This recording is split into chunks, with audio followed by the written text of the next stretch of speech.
विद्यार्थी मित्रांनो, आपण जो पाहिलेला आहे की जे इलेक्ट्रोलिसिस आहे,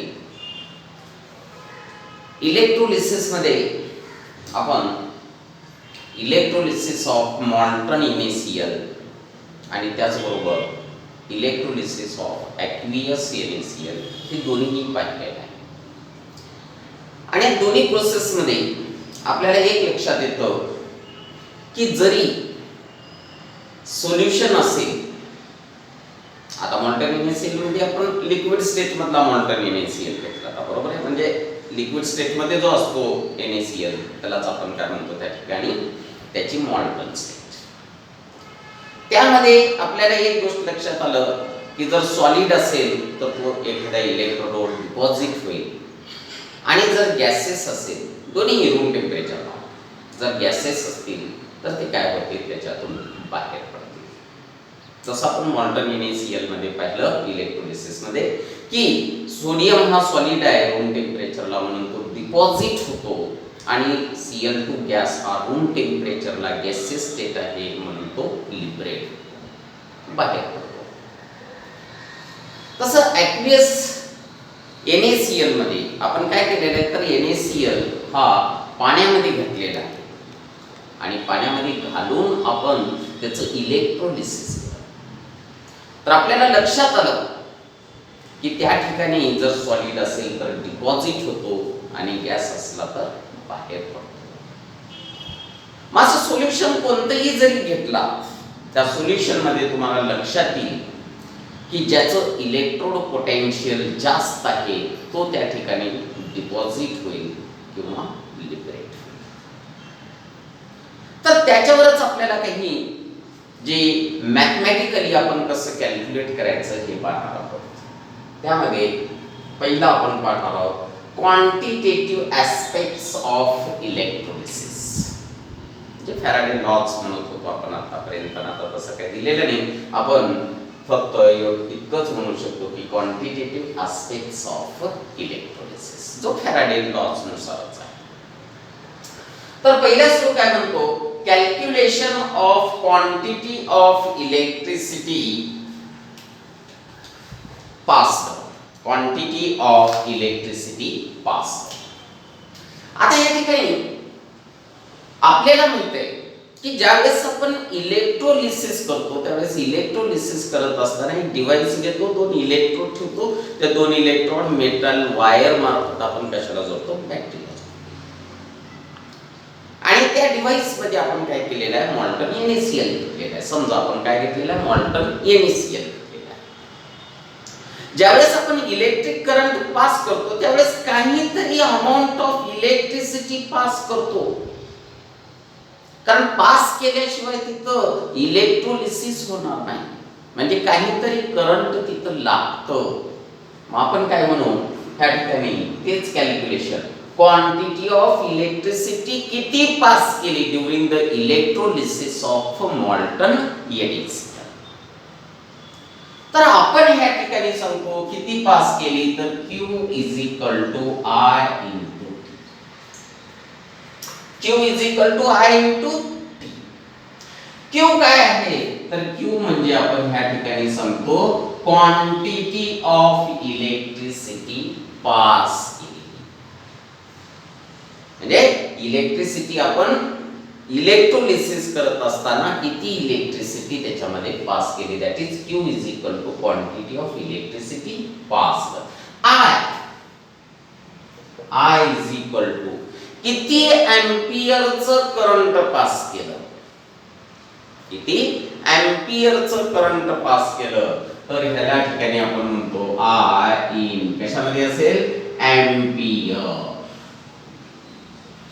एंपियर मध्ये घेतो I इन एंपियर, म्हणजेच करंट जो किती पास केलाय तो काय असेल, I असेल करंट, आणि तो करंट कशामध्ये मोजतो आपण, तर एंपियर मध्ये मोजतो. आणि शेवटचा जो आहे तो small t, T is equal to time in second. किती टाइमासाठी पास केलं? 5 minute, sorry 5 second, 10 second, 30 second किंवा त्याचबरोबर 200 सेकंद, 500 सेकंद, काय असेल ते असेल. टी इज इक्वल टू काय असेल? टाइम असेल. कशामध्ये? Time in second. Time in second. आता आपण दुसरं पाहतो, calculation of moles of electrons passed.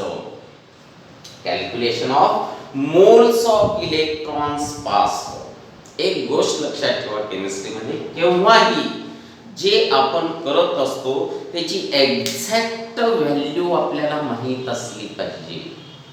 मॉल्टन NaCl घेतले म्हणजे वुमन घेतलं आणि घातलं भरून असं नाही. किती मोल्स NaCl घेतलेला आहे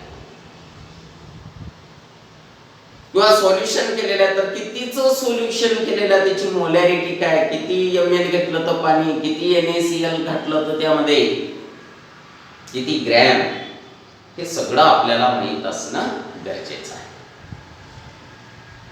मग आता या ठिकाणी calculation of moles of electrons pass म्हणजे किती मोल्स ऑफ इलेक्ट्रॉन्स पास केले. एक मोल बरोबर तुम्हाला माहित आहे किती आहे? 6.022 × 1023 इतके इलेक्ट्रॉन्स असतील ज्यावेळेस 1 मोल ऑफ इलेक्ट्रॉन आपण पास करतो. म्हणजे 1 mole of electron is equal to किती? 6.022 × 1023 इलेक्ट्रॉन्स. ही फार मोठी संख्या आहे. 1 मोल आपण पास करतो.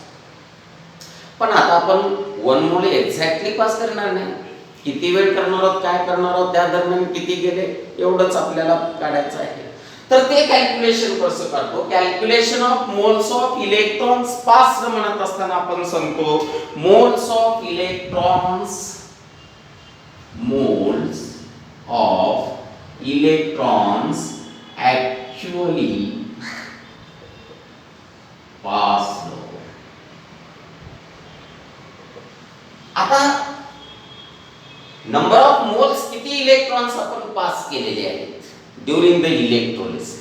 कारण आपल्याला माहित आहे त्या ठिकाणी ह्या अशी फिगर होते, इथं 2 इलेक्ट्रॉन राहतात, ते मेटॅलिक वायरनं आपण बॅटरीला जोडतो आणि याच्यावर पॉझिटिव्ह याच्यावर निगेटिव्ह इथं आपण कोणता तरी एखादा सोल्युशन असेल किंवा एखादा जो मॉल्टन स्टेट मधला असेल सॉल्ट, त्याच्यामध्ये ही इलेक्ट्रिक करंट पास करतो. त्यावेळेस number of moles electrons pass होत आहेत ते किती पास होत आहेत म्हणजे moles of electron actually passed is equal to Q divided by 96,500.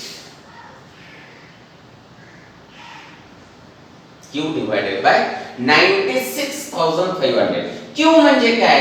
तर Q म्हणजे तुम्हाला माहित आहे की Q म्हणजे आपण ह्या ठिकाणी सांगतो की Q म्हणजे ह्या ठिकाणी quantity of electricity. Quantity of electricity Q म्हणजे. आणि त्याच बरोबर या ठिकाणी 96,500 ऍक्च्युअल हा कुलॉम मध्ये आपण पाहतो 96,500 ही ऍक्च्युअल व्हॅल्यू आहे 96,475 च्या आसपास. ते इज इक्विव्हॅलंट टू म्हणतो आपण 96,500 कुलॉम मध्ये. आणि फॅराडे मध्ये किती होते तर 96,500 इज इक्वल टू 1 फॅराडे इतकी असते. किती असते? 1 फॅराडे. म्हणजे फॅराडे हा मोठा युनिट, बिगर युनिट. कशासाठी? त्या ठिकाणी जो करंट आहे तो करंटचे जे काही कुलॉम मध्ये आपण मोजतो तो ह्या ठिकाणी 1 Faraday is equal to 96,500 coulomb इतकं मोजतो. त्याच बरोबर या ठिकाणी सांगतो की 1 मोल आता 96,500 हे कसं आलं तर ही व्हॅल्यू आहे 1 मोल ऑफ इलेक्ट्रॉन. ह्या 1 मोल ऑफ इलेक्ट्रॉन वर जो टोटल चार्ज असतो तो चार्ज किती असतो 96,500 कुलॉम इतका असतो. म्हणजे फॅराडे मध्ये किती सांगतो आपण तर 1 फॅराडे इतकं सांगतो. म्हणजे मोल्स ऑफ इलेक्ट्रॉन ऍक्च्युअली किती पास केलेत त्या मॉल्टन NaCl मध्ये इथं, तर आपण सांगतो की Q डिवाइडेड बाय 96,500. म्हणजे Q जर तुम्ही इथं काढलं, हा Q इथं ठेवला, तर किती नंबर ऑफ मोल्स पास झालेत हे आपल्याला दिसून येतं. तिसरा आपण पाहतो ह्या ठिकाणी calculation of moles of product formed. Calculation of moles of product formed. आता आपण या ठिकाणी calculation of moles of product formed म्हणजे मोल्स ऑफ प्रोडक्ट फॉर्मड, किती प्रोडक्ट फॉर्म होतो. आता इलेक्ट्रोलिसिस करत असताना एखादा जो पदार्थ आहे तो सॉलिड असेल तर डिपॉझिट होतो, गॅस असेल तर लिबरेट होतो. म्हणजे तो प्रोडक्ट किती फॉर्मड झालाय, कशामध्ये, इलेक्ट्रोलिसिस मध्ये. तर ते कसं करायचं, म्हणजे त्याचं कॅल्क्युलेशन कसं करायचं. आता पहिल्या सुरू आपण पाहू की मोल रेशो म्हणजे काय. तर mole ratio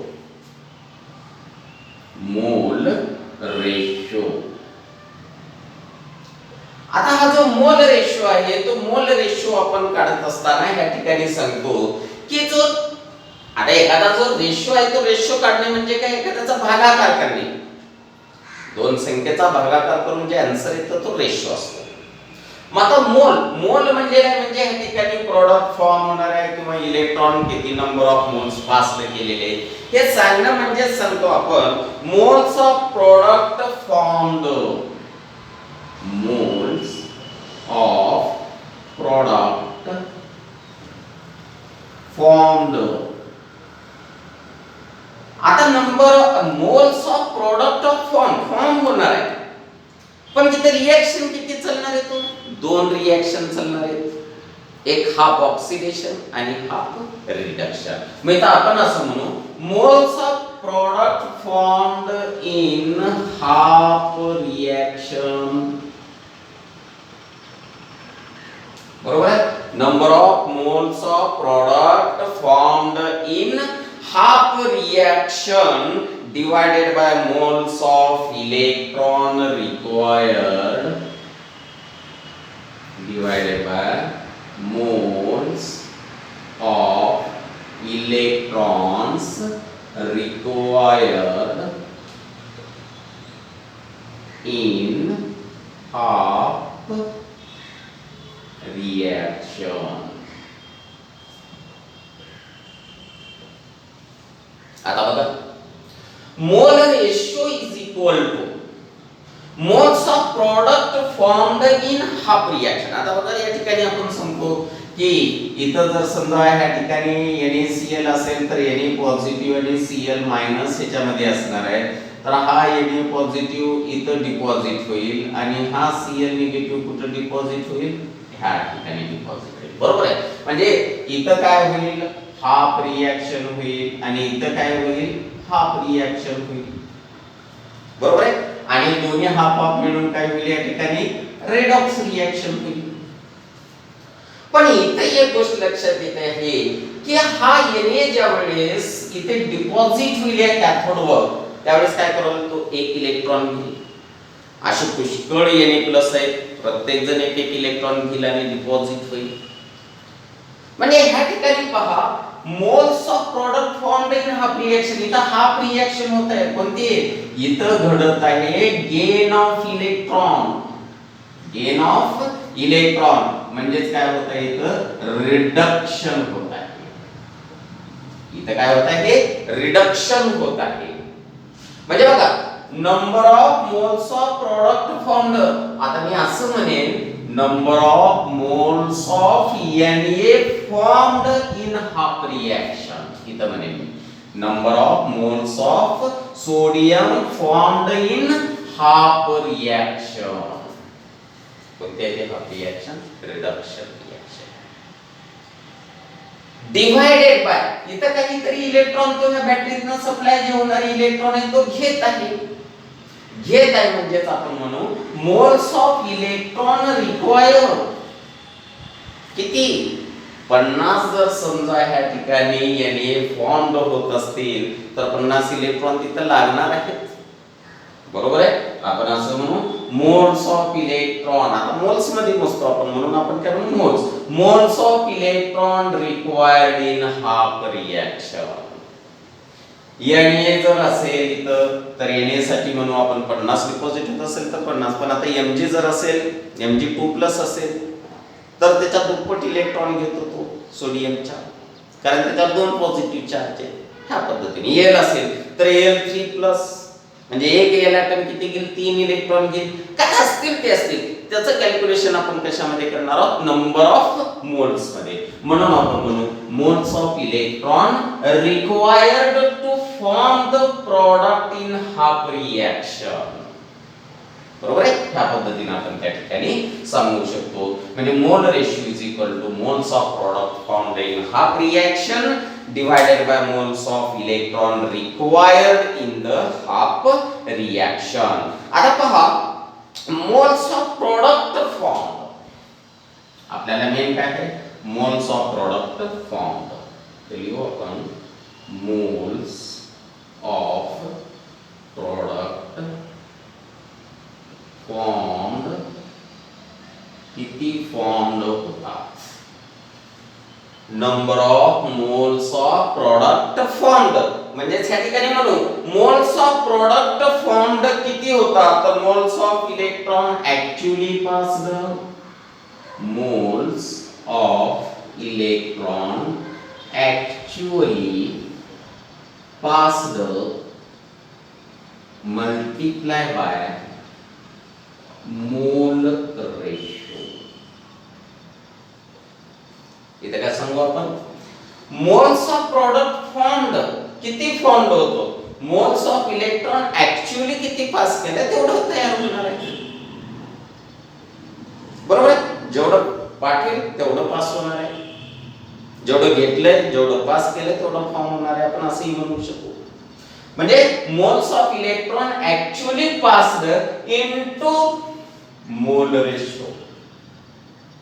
into mole ratio म्हणजेच आपण सांगतो की moles of electron actually passed म्हणजे किती किती तर आपण सांगतो या ठिकाणी Q डिवाइडेड बाय 96,500. बरोबर आहे. Q divided by 96,500 multiply by mole ratio. त्याचबरोबर आपण सांगतो moles of product formed is equal to हेलाच लिहितो Q इज इक्वल टू काय आहे तर Q is equal to IT आहे. I मल्टीप्लाय बाय T आहे. म्हणजे ह्याच इक्वेशनला आपण असेही लिहू I multiply by T divided by 96,500 into mole ratio. म्हणजे एखादा इलेक्ट्रोलिसिस मध्ये किती प्रॉडक्ट फॉर्म होत आहे हे काढण्यासाठी आपण फॉर्म्युला कोणता यूज करतो तर हा moles of product formed is equal to Q that is I multiply by T divided by 96,500 multiply by mole ratio. बरोबर आहे. ह्या पद्धतीने आपण पाहतो. अजून एक आहे A B C झालं. आता आणखी एक आहे D तो देखील आपण पाहू. ओके. आता आपण ह्या ठिकाणी calculation of mass of product finally आपण कॅल्क्युलेशन करतो मास ऑफ प्रॉडक्ट म्हणजे जो प्रॉडक्ट आहे त्या प्रॉडक्टचं वजन करतो किती झाला. तो कसा कॅल्क्युलेट करायचा कॅल्क्युलेशन तर मास ऑफ प्रॉडक्ट त्यालाच आपण W असं गृहीत धरू. त्याला कशाला मास ऑफ प्रॉडक्टला W गृहीत धरू. W is equal two moles of product into molar mass of product. हा जुना सूत्र आहे तुम्हाला माहितीच आहे. Moles of product into molar mass of product. मग आता मोल्स ऑफ प्रोडक्ट कसं आहे तर आपण आताच काय लावतो की मोल्स ऑफ प्रोडक्ट हा कसा आहे I into T divided by 96,500 into mole ratio multiply आता राहिलेला ॲज इट इज म्हणजेच काय molar mass of product molar mass of product म्हणजे ह्या ठिकाणी आपण फायनली सांगू शकतो की किती मास डिपॉझिट होईल तर आपण ह्या ठिकाणी सांगतो की mass of product that is W is equal to I into T divided by 96,500 किंवा I into T म्हणजेच आपण सांगतो त्याला Q म्हणजेच Q divided by 96,500 into mole ratio into molar mass of product. लक्षात येतं सगळ्यांना? ओके ठीक आहे. आता आपण बघू आपण काल पाहत असताना असं पाहिलं होतं की एक सेल घेतला त्या सेल मध्ये दोन रॉड घातले हे दोन्ही रॉड अटॅच केले म्हणजे एका सेल मध्ये आपण काय केलं दोन रॉड घालून ते दोन्ही रॉड आपण एका बॅटरीला मेटॅलिक वायर मार्फत अटॅच आणि त्याच्यामध्ये इलेक्ट्रोलाइट घेऊन आपण इलेक्ट्रिक करंट पास करून किती मोल्स इलेक्ट्रॉन लागतात काय लागतात हे सगळं आत्ताच आपण पाहिलेलं आहे. पण आता आपल्याला इथं काय करायचं आहे की हा एक सेल आहे हा एक सेकंड सेल आहे त्याच्यात ही दोन रॉड आहेत ही इथं अटॅच केले आणि हे इथं बॅटरीला अटॅच करून ह्याच्यामध्ये एक इलेक्ट्रोलाइट घेतला कोणताही आणि तोच इलेक्ट्रोलाइट इकडं असता का म्हणे इकडं आपण वेगळा इलेक्ट्रोलाइट घेतला समजा तिकडं कॉपर सल्फेट आहे तर इकडं कोणतं घेतलं आपण सिल्वर नायट्रेट घेतला. तर आता दोन सेल आपण सिरीज मध्ये कनेक्ट केलेले आहे दोन सेल सिरीज मध्ये कनेक्ट केलेले आहे आणि त्याचं करंट ह्या ठिकाणी आपण डायग्राम नुसार बॅटरीला त्याचा अटॅचमेंट करून हे दोन आपले इकडे अटॅच करून दोन डिफरंट इलेक्ट्रोलाइट त्यामध्ये टाकले. आता आपण ज्यावेळेस बॅटरीचं बटन दाबू त्यावेळेस दोन्ही सेल मध्ये करंट तेवढाच सप्लाय होणार. तर किती सप्लाय होतो आणि किती तो डिपॉझिट होतो ह्याचंही आपल्याला कॅल्क्युलेशन करावं लागेल. मग हे कॅल्क्युलेशन करत असताना आपण पहिल्या सेलसाठी त्याला म्हणू हा फर्स्ट सेल आणि हा सेकंड सेल दोघेही सिरीज मध्ये कनेक्ट केलेले आहेत. आपण दोन्ही सेल्स कसे आहेत आता सिरीज मध्ये कनेक्ट केलेले आहेत. तर त्याच्यासाठी कसं तर for first cell W1 weight किती डिपॉझिट होणार आहे W1 is equal to Q divided by 96,500 into mole ratio पहिल्याचा मोल रेशियो इनटू M1 म्हणजे काय झाला मोलार मास ऑफ जो फर्स्ट इलेक्ट्रोलाइट याच्यामध्ये त्याचा मोलार मास. आलं लक्षात? आता याला आपण रिअरेंज केलं तर Q divided by 96,500 is equal to काय येईल W1 divided by mole ratio of first electrolyte into molar mass of first electrolyte. ह्या पद्धतीने W1 divided by mole ratio of 1 into molar mass of 1. आता बघा हा जर फर्स्ट सेल मधल्या electrolyte साठी जर असं इक्वेशन असेल तर सेकंड इलेक्ट्रोलाइट साठी देखील कसा असाच इक्वेशन येईल सेम पण फक्त काय होईल हा ऍज इट इज W1 हा फर्स्ट इलेक्ट्रोलाइट साठी आहे तर सेकंड इलेक्ट्रोलाइट साठी काय असेल W2 divided by mole ratio त्याचा 2 इनटू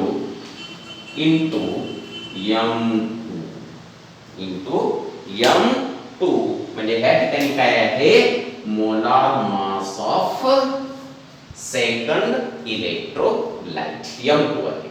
ओके तर ह्या ठिकाणी काय येईल फ्रॉम इक्वेशन 1 and 2 हा फ्रॉम इक्वेशन 1 and 2 काय येईल आपल्याला या ठिकाणी W1 divided by mole ratio of 1 into molar mass of first electrolyte is equal to weight deposited or liberated of second electrolyte divided by mole ratio of that electrolyte, that is second electrolyte multiplied by molar mass of second electrolyte. ह्या इक्वेशनचा वापर करून आपल्याला ज्या value दिलेले आहेत त्या value नुसार आपण कशाचीही एकाची व्हॅल्यू कॅल्क्युलेट करू शकतो.